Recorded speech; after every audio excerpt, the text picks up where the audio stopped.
स्वाहा तत्सवितुर्वरेण्यं भर्गो देवस्य धीमहि धियो यो न प्रचोदयात्। हमारे आत्मीय बंधुओं,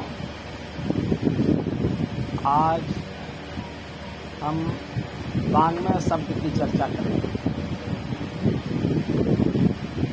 परम पूज्य गुरुदेव पंडित श्री राम शर्मा आचार्य जी एवं परम वंदनीय माता जी के रचित ग्रंथ आर्ष ग्रंथ में गीता विश्वकोश का वाङ्मय भाष 100 खंडों में हुआ,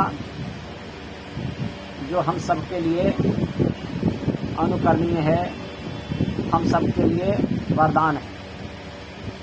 आइए, वाङ्मय शब्द, वाङ्मय ग्रंथ लिखने का गुरुदेव का क्यों जरूरत पड़ा? वाङ्मय होता क्या है? वाङ्मय के विषय में हम सबको समुचित जानकारी होना चाहिए। वाङ्मय वह शब्द है जिसका एक शब्द हमारा जीवन का निर्माण कर देता है, दिशा का बोध करा देता है, आत्मबोध करा देता है। उस शब्द का नाम है वाङ्मय। जैसे मुर्गा सवेरे सवेरे अपना बांग देता है और लोगों को जागरूक कर देता है, जब सवेरा हो गया उठ जाइए। हम सब सोए रहें चाहे जागे रहें, लेकिन मुर्गा बांग देता है समय पर सबको उठाने के लिए। जो उठ जाते हैं सौभाग्यशाली हो जाते हैं, सोए रहते हैं, उसका लाभ नहीं ले पाते। यानी मुर्गा का जो शब्द है वह वाङ्मय शब्द है, लोगों को जगा देने वाला, लोगों को दिशा देने वाला। और वाङ्मय शब्द क्या है? हम लोग पिछले ग्रंथ में उठाएंगे रामायण में, तो तुलसीदास जी का पत्नी थी। जब तुलसीदास आसक्त होकर के पत्नी के पास पहुंचे थे, रात, आधी रात, कैसे कैसे पहुंचे थे उनके पास में, इतनी परेशानी से पहुंचे। उनका पत्नी अचंभित हो गई कि हाड़ मांस का शरीर के लिए इतना मोह करते हुए यहाँ पहुंचे, इनके साथ कोई घटना घट गया होता तो इनका जीवन कैसा होता, हमारा भी जीवन कैसा होता। तो रत्नावली ने तुलसीदास के लिए एक वाङ्मय शब्द कहा, लाज न लागत आपको दौलत आवहु साथ, दिख दिख कैसे प्रेम को कहा कहूँ मैनाथ, अस्थि चर्म देह मम तानी जैसी प्रीति, तैसी जो श्री रामम होत तब भवभीति। बस ये वाङ्मय शब्द था, तुलसीदास का सीने में चुभ गया और सुबह प्रातः होने के पहले वहां से निकल गए और अपना ज्ञान की खोज में, सत्य की खोज में अपना जीवन को लगा दिया। उनका जीवन का निर्माण हो गया, दिशा बोध हो गया। रत्नावली का यह शब्द उनके जीवन के लिए वरदान हो गया। ये वाङ्मय शब्द। और है कि और वाङ्मय शब्द किनके जीवन में हुआ? सूरदास जी के जीवन में। सूरदास जी का प्रारंभिक जीवन कामांध था।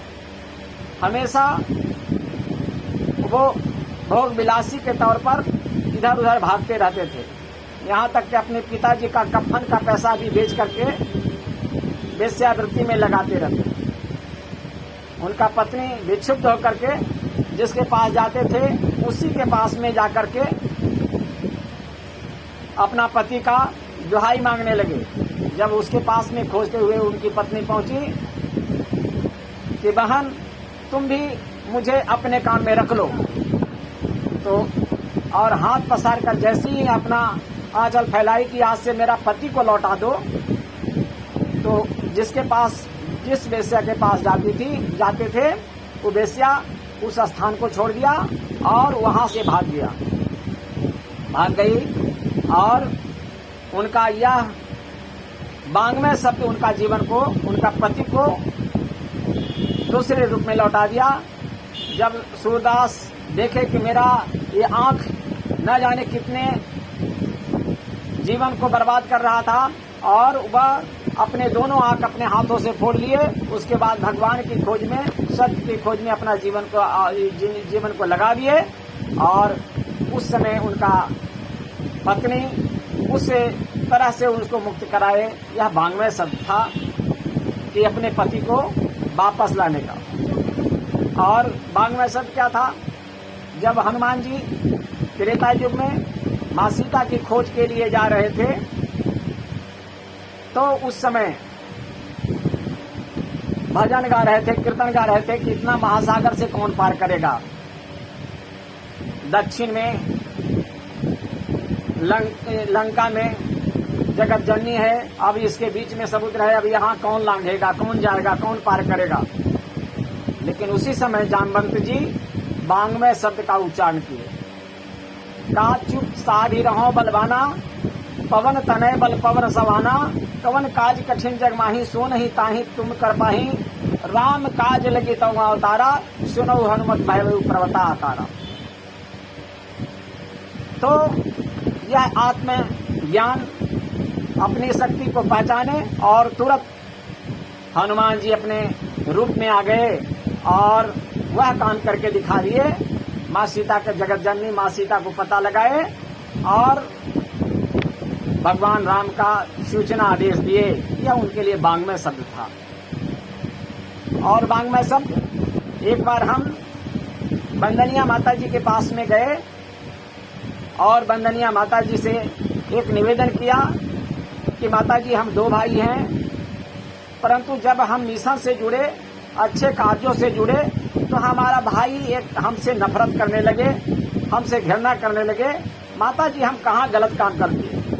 तो माता जी ने हमारे लिए वाङ्मय शब्द कहा और कहा, बेटा तू माता गायत्री के पास आया है ना, तू माता गायत्री को दोनों हाथ को पकड़ करके बांध लो, जैसे तुम्हारा हाथ छूटे नहीं और माँ गायत्री तुम्हारे साथ सीने से लगे रहें। ये माता जी का वाङ्मय शब्द था जो हमारा जीवन को आज भी झकझोर दिया कि आज माँ गायत्री की कृपा से अपना एक एक क्षण, एक एक समय अच्छे कार्यों में लगाए। ये वाङ्मय शब्द था। एक बार की और बात है, हमारे ही साथ एक घटना है कि एक बार पिताजी मेरा अंतिम स्थिति में लाचार हो गए और लाचार हो गए। उस समय 9 दिन से बीमार थे। एक दिन हम बाथरूम में ले गए और ले जा करके उनको खड़ा होने के लिए कहे और थोड़ा झकझोर दिए कि बढ़िया से खड़ा होगा ना। लेकिन उस समय मेरे पिताजी मेरे लिए वाङ्मय शब्द कहा, एक शब्द कहा जो हमारा दिल को झकझोर दिया और उन्होंने कहा, बेटा हमको ताकत नहीं मिलता है कि हम खड़ा हो गए। उस समय से मैं पिताजी के गोद में रख लिया और लगा कि मेरा पिताजी मुझसे कितना बड़ा भूल हो गया, मेरा पिताजी का ताकत नहीं मिल रहा है। वो मेरे लिए वाङ्मय शब्द था कि आज तक, आज के बाद से पिताजी को कोई कष्ट नहीं देंगे, अपने दोनों हाथ में उठा लेंगे। ये मेरे लिए वाङ्मय शब्द था।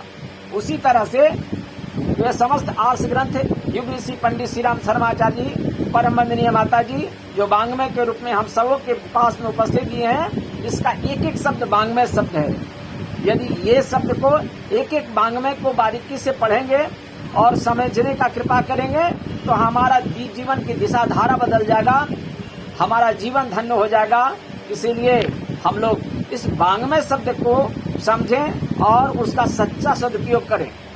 यानी गुरुदेव का एक एक वाणी, माता जी का एक एक वाणी वाङ्मय शब्द है। और वाङ्मय शब्द वह शब्द होता है जो जीवन का निर्माण कर देता है, जीवन को दिशा दे देता है, जीवन का आत्मबोध कर देता है। और जैसे एक बार भगवान बुद्ध जंगल में जा रहे थे तो अंगुलीमाल डाकू मिला। अंगुलीमाल जैसे ही डाकू मिला तो उन्होंने देखा कि बोला एक शब्द, ठहर जा। भगवान बुद्ध उनके सामने बोले कि भाई मैं तो ठहर गया, भला तू कब ठहरेगा। वाङ्मय शब्द था। उससे अंगुलीमाल का आश्चर्यचकित कि मेरा वाणी में वाणी मिला देने वाला आज तक के कोई नहीं हुआ। थर्रा के गिर जाता था, घबरा के गिर जाता था, लेकिन ये कौन सा है जो मेरा वाणी में वाणी, मैं तो ठहर गया। मैं तो मार काट से, इस संसार से, मोह माया से, लोभ लालच से अपने आप को बचा लिया। तू कब बचाएगा? तू अपना निर्माण कब करेगा? ऐसा उसको आत्मबोध हो गया। यह वांग्मय शब्द था। मित्रों, आज वांग्मय शब्द को हम लोग पहचाने और परम पूज्य गुरुदेव की जितनी भी आर्ष ग्रंथ है, छोटी साहित्य, बड़ी साहित्य या वांग्मय साहित्य, इसको जन जन तक पहुंचाने का हम लोग कोशिश करें, प्रामाणिक बने। यही हमारा गुरुदेव का अनुपम उपहार होगा। जो हम लोग वांग्मय शब्द है उसको समझें और जीवन में उपयोग करें और लोगों को इसको बताएं। वांग्मय क्या होता है? वांग्मय हमारा जीवन का निर्माण होता है।